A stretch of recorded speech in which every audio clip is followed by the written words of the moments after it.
성경에 보면 예수님이 십자가에서 돌아가시기 바로 직전에 예수님의 발에 향유를 부은 두 명의 여자가 나옵니다. 하나는 요한복음 11장에 나오는 베다니 마리아입니다. 그는 죽은 나사로의 누이로서 예수님께서 죽은 나사로를 살리신 그 누나입니다. 또 하나는 누가복음 7장 36절에 나오는 막달라 마리아입니다. 성경은 이 여자에 대해서 죄인이라고 기록할 만큼 사회적으로 굉장히 비천한 신분이었습니다. 더 나아가서 성경은 이 막달라 마리아의 호칭이, 별명이 언제나 꼬리표처럼 따라다니는 게 있었는데 전에 7 귀신 들렸던 막달라 마리아입니다. 막달라 마리아는 그녀의 이름의 성이 막달라고 이름이 마리아가 아니라 막달라 지방 출신의 마리아이기 때문에 막달라 마리아입니다. 나사렛 예수처럼 막달라 지방은 어떤 지방이냐면 베다니 그 염색업, 그 당시에 염색, 염장 이런 토기를 만들어서 로마나 이런 알렉산드리아 지방에 수출을 했기 때문에 무역이 굉장히 활발해서 경제적으로 부강한 지역이었습니다. 그런 지역에서 교황 6세, 그레고리 교황 6세에 의하면 그녀가 죄인이었기 때문에 그 지방에서 경제적으로 활발한 도시에서 그녀의 직업은 창녀였다. 이렇게 규정이 지었지만 성경에서는 정작 그녀가 창녀였다는 구절은 한 군데도 없습니다. 단지 6세기에 그때 당시에 그레고리 교황에 의해서 그녀의 직업이 창녀였다라고 규정이 되었을 뿐이지만 어찌되었든 간에 막달라 마리아는 성경에서 전에 7 귀신 들렸던 자로서 죄인이었고 그녀의 병을 예수님께서 고쳐주셨더라. 이렇게 기록하고 있는 것은 확실합니다. 어떤 죄인이었기 때문에 죄인인지는 모르겠습니다. 단지 성경에 그렇게 나와 있고 그 여러 가지 분위기상 막달라 마리아가 창녀였을 것이다. 우리는 그 이후부터 그렇게 많은 성경학자들이나 목사님들에 의해서 막달라 마리아는 7 귀신 들렸고 직업이 창녀였다. 이렇게 고정적인 관념으로 널리 알려진 여자입니다. 그런데도 불구하고 막달라 마리아는 우리가 잘 아는 대로 예수님께서 부활하신 다음에 첫 번째 부활의 증인으로 예수님께 선택받은 여자입니다. 그렇기 때문에 우리가 막달라 마리아에 대해서 집중해서 볼 필요가 있다고 생각합니다. 막달라 마리아가 여자의 몸으로서 예수님께 그 비싼 향유를 바칠 때는 어떻게 돈을 모았을까요? 어쩌면 우리가 흔히 그동안에 계속 들었던 대로 그녀는 창녀였을 수도 있습니다.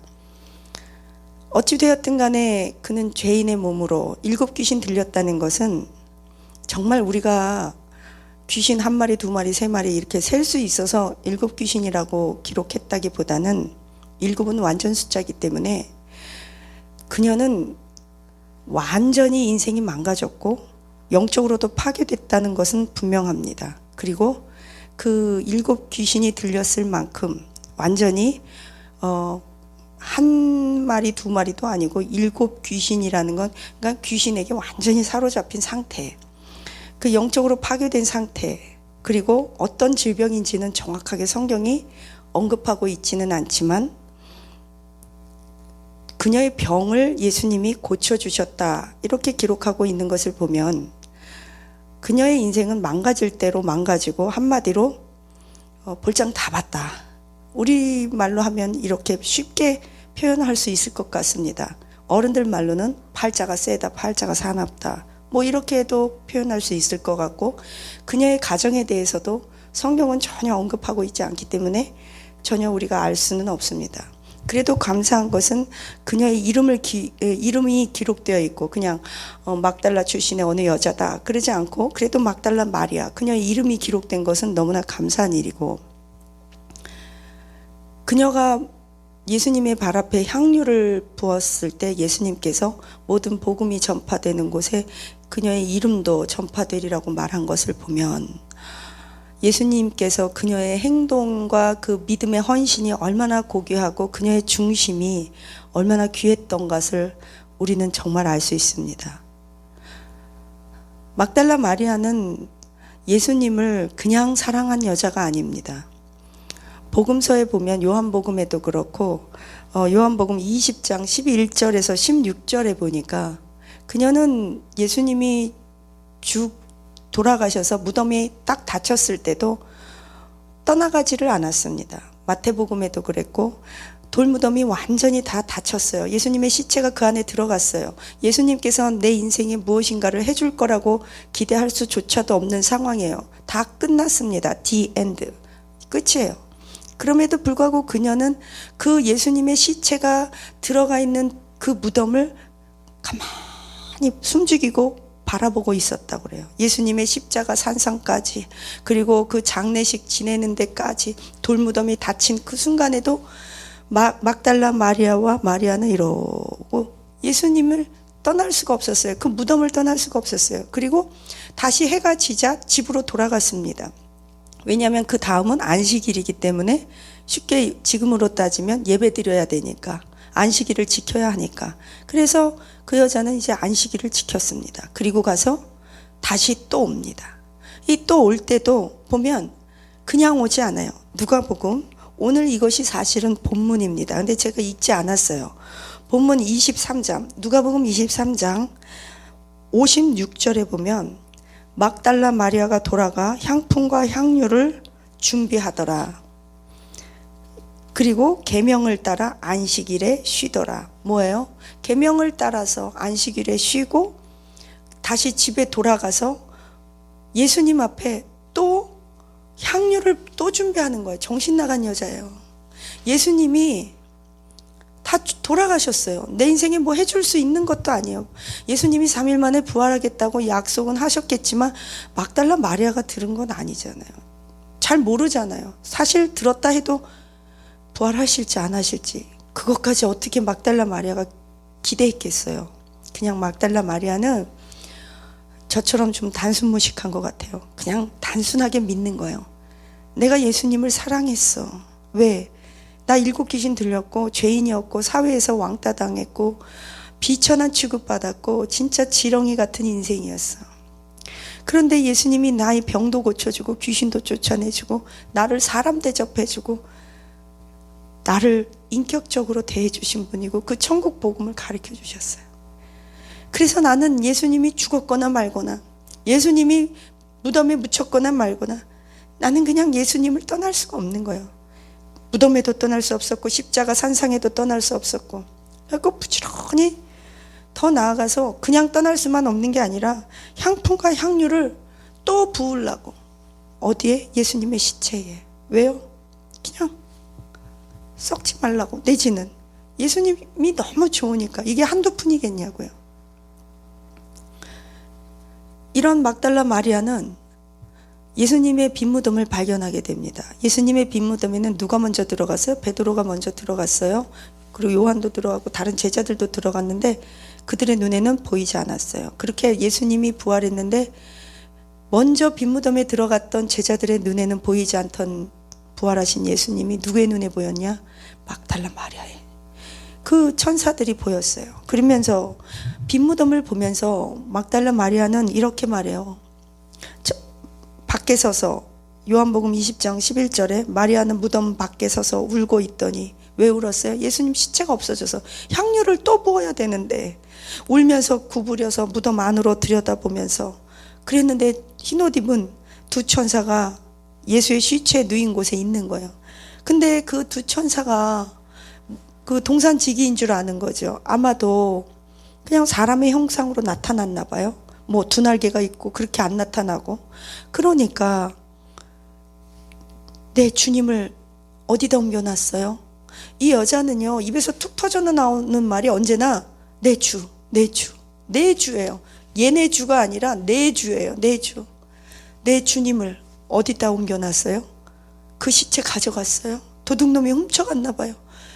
찾아주세요. 당신이 가져갔어요? 그럼 그냥 주세요. 제발 시체 주세요. 뭐예요? 그녀는요, 그녀의 입에서 예수님의 시체라고 말한 적이 없어요. 시체. 내 주, 내 주님을 돌려달라는 거예요. 그녀의 입에서는요, 내 예수님 죽은 시체 주세요 그러지 않고 뭐라고 그러냐면, 내 주님을 옮겨다 어디다 두었는지 내가 알지 못하겠습니다. 그러니까 예수님께서 이르시되 여자여 어찌하여 울며 누구를 찾고 있느냐. 마리아는 그가 동산지기인 줄 알고 이르되 주여 당신이든 누구든 어디에 있는지 내 주를 내게 이르소서. 내 주님이 어디 있는지 내게 이르소서. 그리하면 내가 가져가리다. 부활하신 예수님이 너 왜 우니? 그랬는데 내 주 어디 계세요? 주여 내 주여. 허리를 굽히고. 이 여자한테는 참 겸손함이 있었어요. 그 남자들을 중심적인 사회에서 내 주여 내 주를 어디다 두었습니까? 말만 해주세요. 내가 내 주를 내가 도로 가져오겠습니다. 왜냐? 향료를 또 부어야 되니까. 향품을 또 부어야 되니까. 막달라 마리아는 기가 막힌 여자예요.